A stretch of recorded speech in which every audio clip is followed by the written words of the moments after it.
اللهم صل على محمد وآل محمد. مرحبا حبايب. اليوم جبت لكم فطائر كلش طيبة وكلش ديزاين حلو، وإن شاء الله تعجبكم، ونبدي وياكم مرحلة العمل. هنا أنا جبت كوب مالت حليب، قياس أي قياس انتو تردوه، أكواب القياسية أكواب من عندكم، المهم هي نفس القياس تستعملوا. كوب حليب، كوب مي، بيضة، ونخلطهن سوا. هنا البيضة عاندت ما تنفتح بسرعة.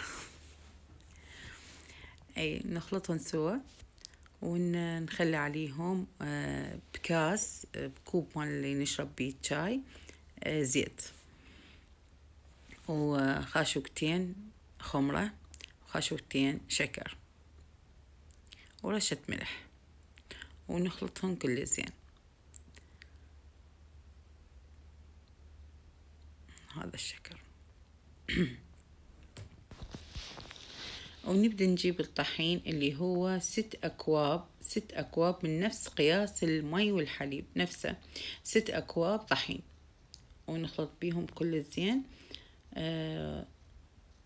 ما نغير القياس بنات، نفس القياس اللي تستخدمونه بالمي وبالحليب. يعني إذا عندكم عجنة أو عندكم فد أكلة سووها وبيها قياسات بالأكواب، القياسات هي نفس تستخدمونها بكل شيء. هنا بديت أقلب بالطحين، ولما يتجانس الطحين والمواد أبدي أعجين بإيدي.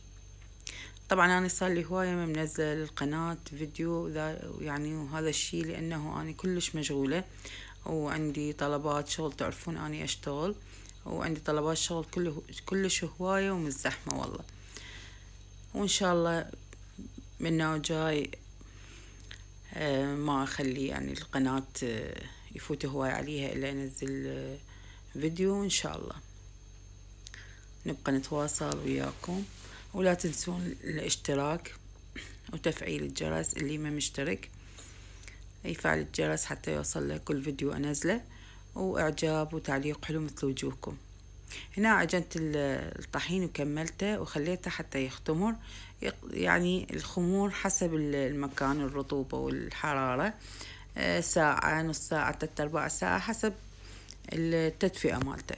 وبديت أسوي الحشوة اللي هي كرفس وجبن. الجبن أي نوع تحبوه، أي نوع تفضلوا، يعني مرزلة، جبن عرب مثل ما احنا نسميه بالعراق، جبن أبيض، أي شيء، بس لا تخلون كريمي، الجبن الكريمي أو الجبن اللي مطبوخ، لأنه الجبن المطبوخ يطلع من الفطيرة ويبهذل الشغل، ويعني ما يطلع طعمه طيب مثل ما الجبن الثاني والمرزلة. هنا كملنا يعني التقطيع، واختمرت عندنا العجينة، وراح نختبرها هنا. شوفوها ايش قد مختمرة، يعني نسوي حفرة بالنص، وبعدين نطلع الهواء من عندها وننزلها على الميز. هذا طلع الهواء حتى ترجع تنفش بالفطار. خلينا شوية طحين ولفيت العجينة مثل الشكل اللي تشوفوه، وفردتها بالشيبق، فردتها على شكل مربع، حتى لين أريد الفطائر على شكل شرائط أريد أقصصها. وهنا دهنتها بالزبدة، تريدون تدهنونها بالزيت بكيفكم، بس طعم الزبدة كلش طيب يطلع ويخلي طبقات، يعني يصير طبقات بالفطيرة.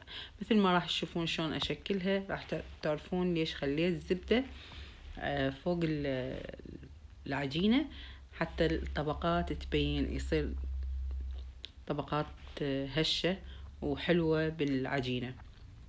كملنا الزبدة وبديت هسه راح أقطعها على شكل شرائط. طبعا الزبدة لازم تلوح كل الجهات، وإذا ماكو زبدة تقدرون تستبدلونها بالزيت عادي، ماكو إشكال، بس الزبدة طعمها طيب. هنا أنا قصصتها على شكل شرائط. شوف شلون العجينة شلون تنقص بسرعة وتجي وياك سهلة وخفيفة، لأن عجينة هشة وعجينة كلش ناعمة وقصصتها هنا على شكل هاي الشرائط، لين حتى بعدين ابرمها على شكل كرات. وعلى جهة الزبدة حتى الزبدة تكون طبقات عندي بالعجينة، والطبقات بلف العجينة ولف الفطيرة راح تصير فشكلها حلو، ديزاينها كل جميل. وهنا بعد ما لفيت كل العجينة بديت اضغط ضغطة خفيفة على اللفة، ضغطة خفيفة مو حيل، يعني مو جاصونها جاص ضغطة خفيفة تصير كأنه قرص واحد.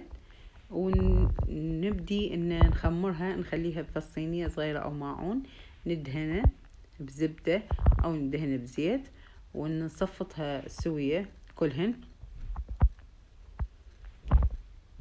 حتى تتخمر. نخليها فد نص ساعة تتخمر. وهنا تخمر، شوف شلون ارتفعت، وبس ما نفك الشريط. ليش؟ من الضغطة اللي ضغطناها بالبداية. هسه هم ضغطة خفيفة بس نفتح المجال، يعني نسويها على شكل دائري، ونخلي ببطنها الحشو اللي نريده. هنا اني جبن ابيض خليت وكرفس وصفطتها. انتو كيفكم شنو تريد تحشونها حشوها. تريد تحشونها مورزيلا، تريد تحشونها جبن ابيض، تريد تحشونها لحم، تريد تحشونها دجاج، بقى هذا اختياري. بس يعني هي اطيب شي بالجبن. ونكمل تحشيتها كلها بالجبن، ونجربوها بنات والله كلش طيبة وسهلة وخفيفة، وفشي يعني طعمه كلش طيب، وفشي خفيف. ودائما واحد ويا الشاي ياكلها ريوق عصرية وهيك موضوع. وهنا أنا صفطتها وكملتها، وبديت أدهنها بالبيض. وبعد ما كملتها ودهنها بالبيض شويناها بالفرن. المهم يشترك بالقناة، تخلوا لي اعجاب وتعليق حلو مثل وجوهكم. وشوفوا هنا بنات شلون طلعت تخبل وشكلها كلش حلو. ومع السلامة.